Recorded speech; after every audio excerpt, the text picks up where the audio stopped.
Well, welcome to Life Groups tonight. It's great to be speaking to all of you again.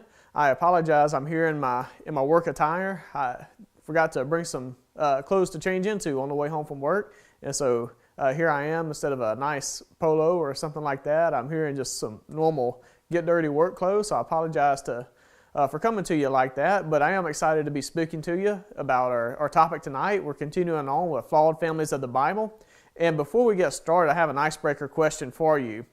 Have you ever had anyone question your motives even when you were following directions or doing the right thing? And, that's happened to me some. And I'll be honest with you, I get a little agitated when that happens. I expect you just to, to kind of listen and obey.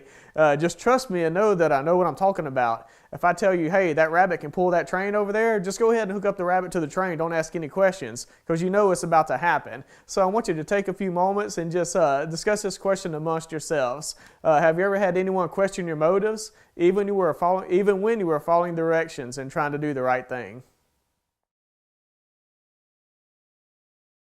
All right. Tonight we're going to talk about David and his brother Eliab, and it's almost impossible to talk about David without thinking about his epic battle with Goliath. If we don't know anything about David, his life, his reign as a king of Israel, we probably heard the story about him taking on the giant Goliath.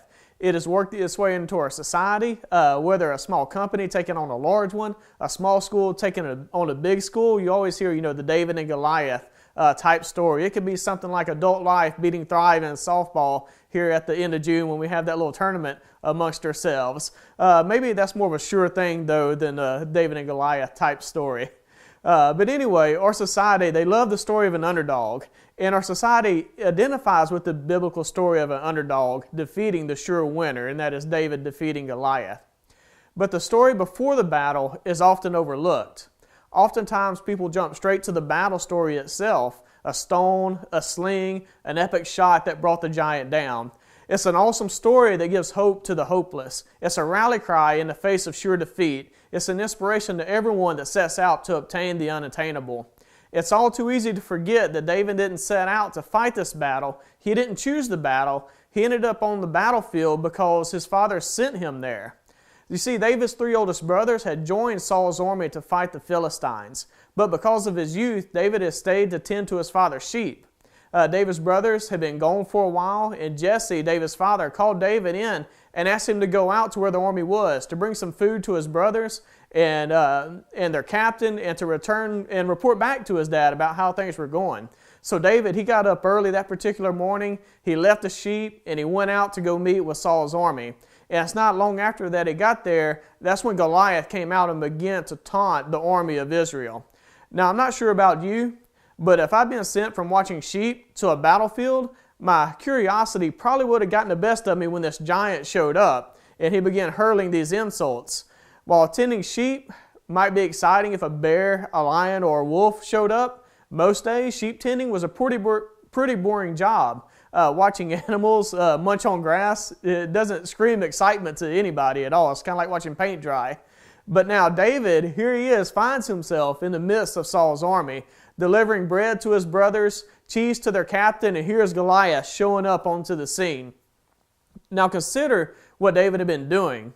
I'd stopped and asked someone, if you were in David's shoes, think about this. You may stop and ask, hey, who is this guy that's screaming insults at our army? Who is this person? And as David begins to ask about Goliath, Eliab, which is his oldest brother, overhears him, and he begins laying into David because of this. He accuses David of abandoning their father's sheep. He accuses David of being too nosy. And his own brother, again, his oldest brother, is accusing him of these things. And he accuses David of showing up to the battle possibly because he might feel a little left out because he didn't go to join Saul's army. We've all probably encountered an Eliab at some point in our life. We're minding our own business, carrying out a task that we were given, and that person wants to know why. They're questioning you on what you're doing. But not only do they want to know why, they've already determined in their mind that they already know why we're doing what we're doing. It doesn't matter what their answer is. They're just asking a question. That's a formality. It's already in their head. This is why this person's doing that, and you've got the accusations coming at you now. You ever met or encountered somebody like that in your life? They asked a question while we're doing what we're doing, but they have no interest in the answer because their mind has already been made up. They've already decided why we're doing what we're doing. We might be doing what a boss, a friend, or a parent has asked, but the accusation is we're doing it for our own selfish reasons. And that leads us to our next discussion question. How do you deal with people who question your motives for doing what you do? And, I try and use wisdom in situations like this, although it does aggravate me. It tends to agitate me a good bit. I talked to my coworkers this week about having emotional intelligence, about even though you're frustrated, don't take it out on your coworkers. No matter what's going on in your life, learn to set that aside and deal with the problem logically. Have emotional intelligence in situations like this. And I had a situation on the job recently where I had to deal with that. Someone was aggravating me a little bit. They had a short medical leave, and they were concerned about missing too much training while they were gone. And so they were contacting me, and they were contacting my boss, trying to come in. They're saying, I'm going to disobey doctor's orders. I'm getting dressed, and I'm coming into work. I don't want to miss any training. And so me and my boss were both getting very upset with this person. As you can imagine, they were very adamant. And so I had to call them on the phone. And this is part of the job that I actually love, being able to sit down and logically think through and explain to somebody why this is a bad idea. I understand you don't want to miss work. I understand you don't want to miss any training. But I let them know, you know what? My job is safety and training supervisor. So it's my job to make sure that you get trained regardless of how long you're out on medical leave. That's not so much on you as it is my responsibility. So I'm going to take ownership of that and make sure that you get what you need. And furthermore, I'm also the safety guy on our job. I said, how can I in good conscience know that you have a medical condition that you're dealing with right now and send you out to do the work? That is not a safe thing to do. I can't do that in good conscience. And finally, what if I did send you out knowing that you had a medical condition and you went out to go work and your medical condition kicked in and you fell out? Now guess what? That's my job on the line now, because I put you in that position knowing that something could happen to you. And so that's the way that I approach these difficult situations like that. People may be questioning my motives, trying to override, even though we're telling them, no, do not do this. Try and think of a way to explain things in a way that they can understand and they can receive it. And you know what? As soon as I brought home those 3 points, they understood, got it perfectly. So, yep, I understand. I won't come back until I get my doctor's release. And that's what happened there. All right, so take a few moments. And again, I'll give you the question one last time. How do you deal with people who question your motives for doing what you do?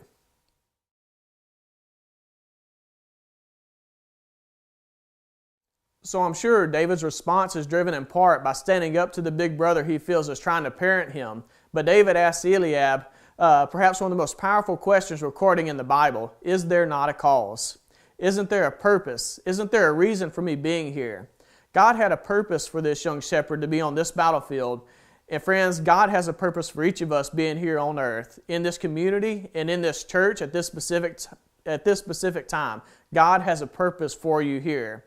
We aren't here by accident. We may have not been planned by our parents, but we are planned by God, and He has a purpose for us. There is a cause, and that cause or purpose is Jesus Christ. We have been called to a personal relationship with Him, and we have been called to live this life to give Him honor. We have been called to share the new life that we have in Him. Just as David had reason to be on that battlefield at that specific moment in time, God has a purpose for us at this specific moment. Unfortunately, we all have encounters with our own Eliabs, whether it be in our own family that we're talking about, our flawed families. It could be our church family that this takes place in, or maybe friends that we consider family. We have these Eliabs in our life.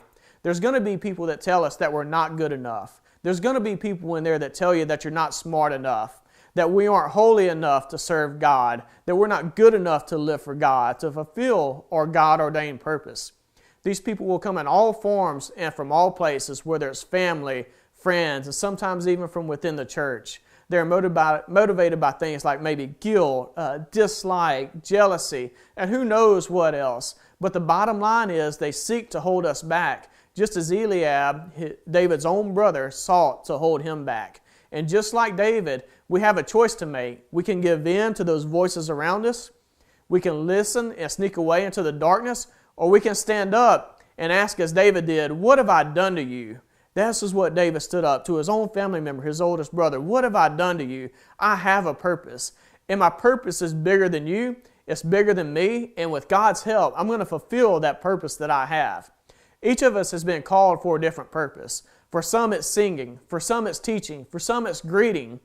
For some, it's technology. For some, it's cooking. And my wife is an excellent cook. So, babe, thank you for the many awesome meals. And she's a wonderful singer as well. Some are just anointed to clean. Some for making coffee, for baking, for ushering, listening, mowing grass, carpentry, etc. All sorts of things that God can have within His purpose for us. We're all unique, not only in our purpose, but in our personalities and our life experiences. And these things, they help us fulfill the purpose that God has for us. These experiences will help us reach people that the person sitting next to us might not be able to reach at all. Our interests will help us reach people that others might not reach. But just because we're different doesn't mean that we don't have a purpose in the kingdom of God. When David stepped forward to fight Goliath, Saul's initial response was, "Are you crazy? You're a young boy, and this giant of a man has been at war since he was young." And it took David a little bit of convincing to convince Saul that he was up to the task. But, Saul, what does Saul want to do?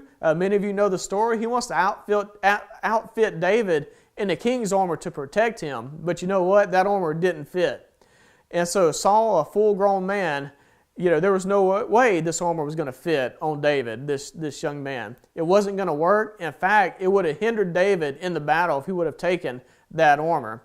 Had David wore Saul's armor in the battle, it would most probably ensured his defeat. What David did do was take into battle the tools that he knew, the things that he knew how to use. And that's a few stones, a sling, and the power and the promise of God. And using those things that David had in his hands, the things that David knew how to use, that's what God provided the victory with. And the same is true for us. Others may question our tools. They may question their giftings. They might offer what they've been trained with and what they have had success with.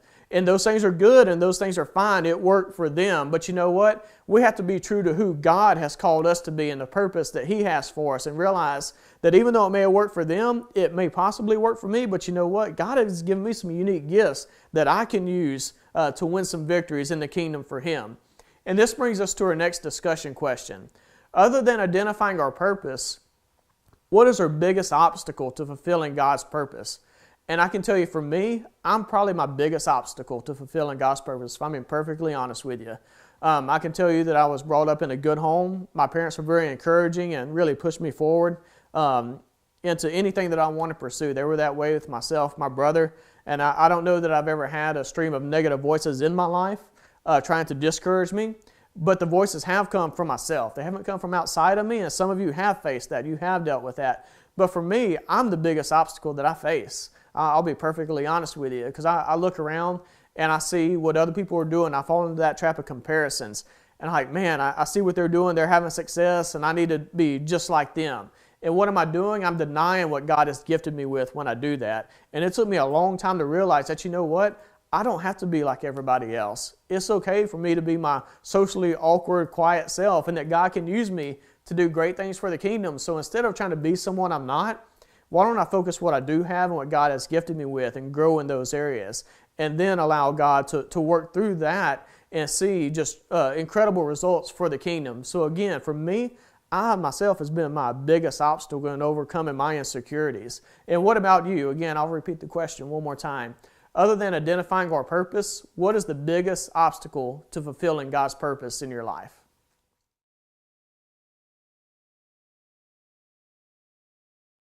God never promised that fulfilling our purpose would be easy. As a matter of fact, Jesus told us that it's going to be hard. Yet so many times people set out to fulfill their God-ordained purpose and get up at the first sign of trouble or resistance. Have you ever met somebody like that? I'm sure you may think of somebody may come to mind that when the going gets tough, they get going. But that's not what God intended for us at all. He told us that, you know what, it's going to be difficult at times. The first time Eliab asked what we're doing and who do we think we are, many people quit at the sign of questioning from others. Where would we be as a church or as a people if Jesus quit the first time the religious leaders challenged Him?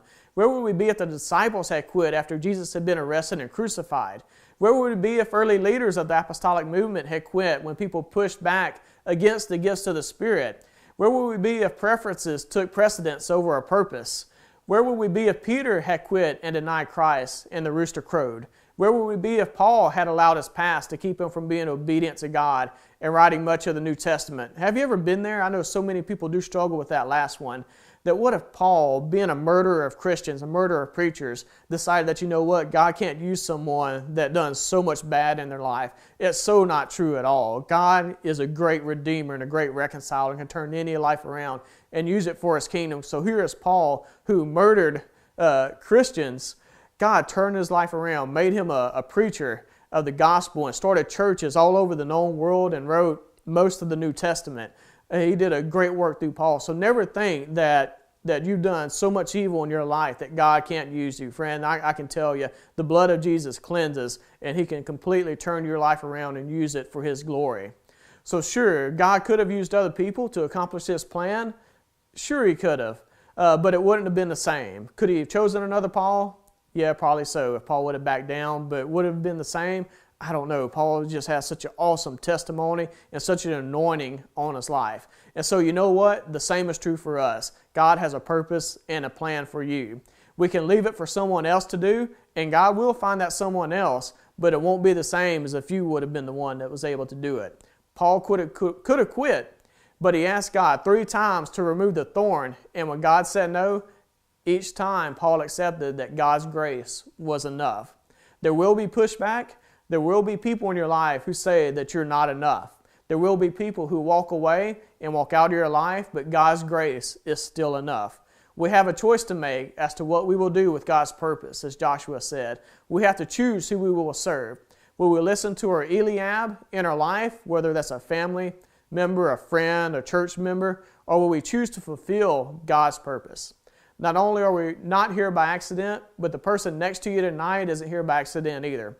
Part of our purpose is to encourage and lift up each other. For some of us, that's our whole purpose. Our gift is encouragement. We're God's cheerleaders, for the lack of a better word. Some of us, our purpose is to pray for others.